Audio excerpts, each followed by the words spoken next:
Hi friends, आज की इस वीडियो में हम सॉल्व करने वाले हैं कक्षा 6 का विषय हिंदी विशिष्ट की वर्कशीट 2020-21 माह मार्च। तो चलिए दोस्तों शुरू करते हैं आज का वीडियो और देख लेते हैं पहला क्वेश्चन।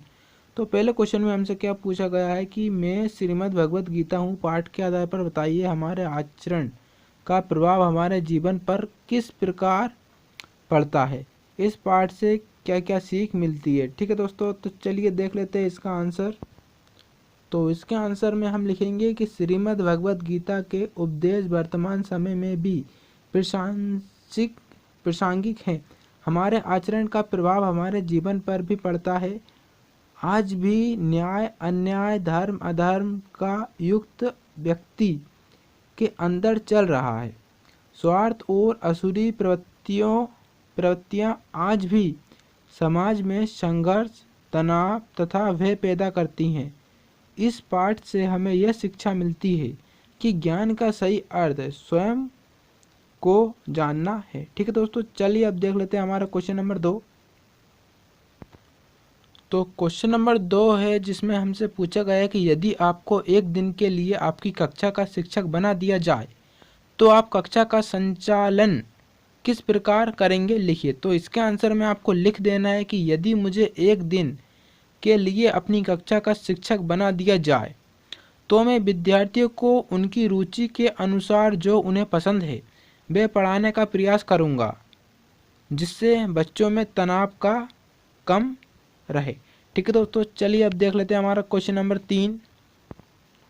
क्वेश्चन नंबर 3 में हमसे क्या पूछा गया है कि किसी कार्य में सफलता प्राप्त करने के लिए क्या करना पड़ता है, पाठ संकल्प के आधार पर बताइए। तो इसके आंसर में हम लिख देंगे कि पाठ संकल्प में सफलता पाने के लिए निम्नलिखित उपाय बताए गए हैं। पहला जो उपाय है उसमें हमसे बोला गया है कि मन में अच्छी कामना तथा पवित्र विचार पूर्वक कार्य करना चाहिए। दूसरा जो पॉइंट है उसमें बोला गया है कि अपनी आवश्यकताओं को प्राथमिकता देनी चाहिए। ठीक है दोस्तों, चलिए अब देख लेते हैं हमारा क्वेश्चन नंबर 4। सॉरी दोस्तों, क्वेश्चन नंबर तीसरे का क्वेश्चन नंबर दूसरा देख लेते हैं। उसमें हमसे बोला गया कि श्रम की महिमा पाठ के आधार पर गांधी जी द्वारा किए जाने वाले कार्य लिखिए जो वो स्वयं करते थे। तो इसके आंसर में हम लिखेंगे गांधी जी द्वारा निम्नलिखित कार्य किए जाते थे, जैसे सूत काटना, अनाज से कंकड़ अलग करना, कपास बुनना, चक्की पीसना, कपड़े बुनना आदि काम किया करते थे। ठीक है दोस्तों, चलिए अब देख लेते हैं हमारा अगला क्वेश्चन। तो अगला क्वेश्चन जो है वो है हमारा क्वेश्चन नंबर 4, जिसमें हमसे बोला गया है कि निम्नलिखित शब्दों में सही मात्रा लगाकर शुद्ध रूप लिखिए एवं वाक्यों में प्रयोग कीजिए। यहाँ पे हमको कुछ शब्द दिए हुए गए हैं लेकिन ये गलत लिखे हुए हैं, हमको इसको सही करना है और इसका एक वाक्य में प्रयोग करना है। ठीक है तो चलिए देख लेते हैं इसका आंसर। तो यहाँ पे मैंने इसका आंसर लिख रखा है, आप देख सकते हैं अपने मोबाइल की स्क्रीन पर कि यहाँ पे मैंने कीमत है, कीमत को मैंने सही रूप में लिखा है और वाक्य में प्रयोग करके बताया है। ऐसे मैंने फिरंगी, झांसी, उदित, खून और शत्रु इन सब का भी मैंने करके बताया। तो आपको आपकी जो वर्कशीट है उसमें कुछ इसी तरह से नोट कर लेना है। ठीक है, आप देख सकते हैं वीडियो को रोक करके आप अपनी कॉपी में नोट कर सकते हैं। अब देख लेते हैं हम हमारा क्वेश्चन नंबर 5, जिसमें हमसे बोला गया है कि यदि रुपए का प्रचलन नहीं होता और रुपए को कागज पर नहीं छापा जाता तो क्या होता, अपने शब्दों में लिखिए। तो चलिए देख लेते हैं इसका आंसर। तो इसके आंसर में हम लिखेंगे कि यदि रुपए का प्रचलन ना होता तो बजट में वस्तुओं के खरीदने और बेचने में बड़ी कठिनाई होती। वस्तुओं के बदले वस्तु खरीदने में वस्तु को इधर से उधर लाना और ले जाना मुश्किल होता। साथ ही व्यापारी द्वारा ली जाने वाली वस्तुओं का उचित मूल्य नहीं दिया जाता। ठीक है दोस्तों, चलिए देख लेते हैं हमारा अगला क्वेश्चन। अगला क्वेश्चन जो है वो है हमारा क्वेश्चन नंबर 6, जिसमें हमसे बोला गया है कि हमारे चारों ओर हमारे जीवन को सुलभ बनाने तथा सुविधा हेतु कई युक्तियों साधनों का प्रयोग होता है। इन साधनों से हमारे पर्यावरण पर भी प्रभाव पड़ता है। अपने गांव शहर को पर्यावरण की सुरक्षा और प्रदूषण से मुक्ति हेतु आप क्या करेंगे, कार्य योजना बनाएं। ठीक है दोस्तों, तो चलिए देख लेते हैं इसका आंसर। तो इसके आंसर में हम क्या करेंगे, सबसे पहले वृक्षारोपण। तो वृक्षारोपण करेंगे, गांव शहर के सभी लोगों को जागरूक करके ज़्यादा से ज़्यादा वृक्षों को लगाएंगे। ठीक है, अगला जो पॉइंट है वो है वाहनों का कम प्रयोग करेंगे। तो इसकी जो हेडिंग है, फिर इसके बाद हमको लिखना है कि वाहनों का प्रयोग कम करने की सलाह देंगे। हम भी प्रयोग कम करेंगे और औरों को भी कम प्रयोग करने की सलाह देंगे। ठीक है, अगला जो क्वेश्चन है वो है जो वनों की कटाई रोकेंगे। ठीक है, तो उसमें हम क्या लिखेंगे, वनों की कटाई को रोकेंगे। ठीक है दोस्तों, तो आप ये तीनों पॉइंट जो है अपनी कॉपी में नोट कर सकते हैं वीडियो को रोक करके। चलिए अब देख लेते हैं हमारा अगला क्वेश्चन। तो अगला क्वेश्चन जो है वो है क्वेश्चन नंबर 7, जिसमें हमसे बोला गया कि आपकी पाठ्य पुस्तक के पाठ दस्तक को पढ़िए और पाठ का सार अपने शब्दों में लिखिए। ठीक है दोस्तों, तो चलिए देख लेते हैं इसका आंसर।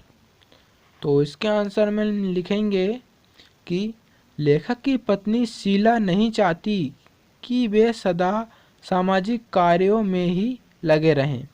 उनके बाहर जाने की स्थिति में घर पर कोई घटना घटित हो तो कौन सहायक होगा। ऐसा कहने पर लेखक ने शीला को कहा कि उसे केवल धैर्य रखना चाहिए, किंतु शीला के मन में उत्पन्न विचारों की हलचल मचती रही। वह चाहती थी कि वह कौन, लेखक सदा अपनी और अपने परिवार की उन्नति के लिए कार्य करने तक ही सीमित रहे। तो इस क्वेश्चन को जो है आप अपनी कॉपी में नोट कर सकते हैं, आप चाहें तो वीडियो को रोक भी सकते हैं। ठीक है दोस्तों, चलिए अब देख लेते हैं हमारा अगला क्वेश्चन।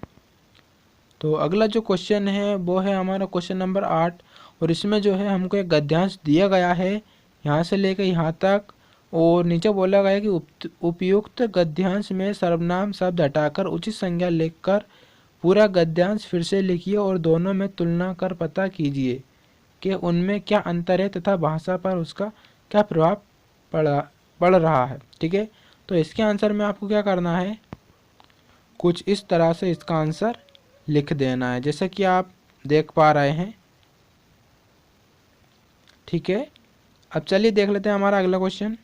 तो अगला जो क्वेश्चन है वो है हमारा प्रोजेक्ट कार्य के अंदर, जिसके क्वेश्चन नंबर 9 में हमसे बोला गया है कि आज जानते हैं कि हमारे आसपास की सभी वस्तुओं, स्थानों और प्राणियों के कुछ न कुछ नाम होते हैं जिनसे हम उन्हें पहचानते हैं। इसी तरह वस्तु और प्राणियों के प्रति हमारे भाव यानी कि भावनाओं के सभी नाम होते हैं। आप अपने परिवेश के अनुसार 5-5 संज्ञाओं यानी कि नामों को निम्नलिखित तालिका अनुसार लिखिए।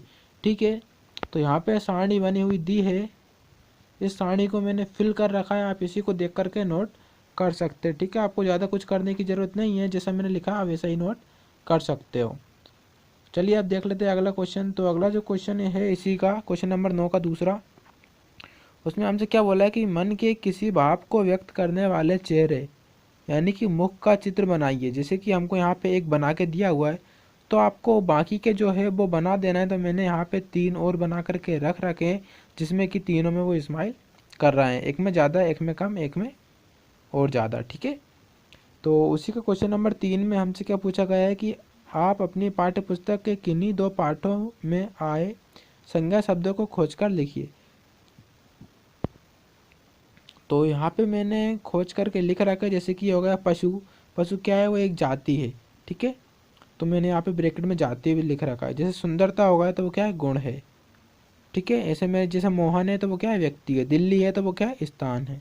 मारना है तो वो है क्या है, एक क्रिया है। ठीक है, तो ऐसे मैंने यहाँ पे लिख करके रखा है, तो आप ऐसे ही देख करके लिख सकते हैं। ठीक है, चलिए देख लेते हैं अब हमारा अगला क्वेश्चन। तो अगला जो क्वेश्चन है वो है हमारा क्वेश्चन नंबर 10 यानी कि प्रश्न 10। उसमें क्या पूछा गया कि संकेतों के आधार पर वर्ग पहेली हल कीजिए। तो यहाँ पे मैंने हल करके रखी है, आपको कुछ नहीं करना है, सिंपल सा आपको वीडियो को रोकना है और देख करके अपनी नोटबुक में यानी कि वर्कशीट में नोट कर देना है। ठीक है, तो आज की वीडियो में फिलहाल इतना ही, मिलते हैं अगली वीडियो में। वीडियो पसंद आए तो वीडियो को लाइक करें और ऐसी और वीडियो पाने के लिए मेरे चैनल को सब्सक्राइब करें। और आपको अगला वीडियो किस टॉपिक पर चाहिए मुझे कमेंट में ज़रूर बताएं।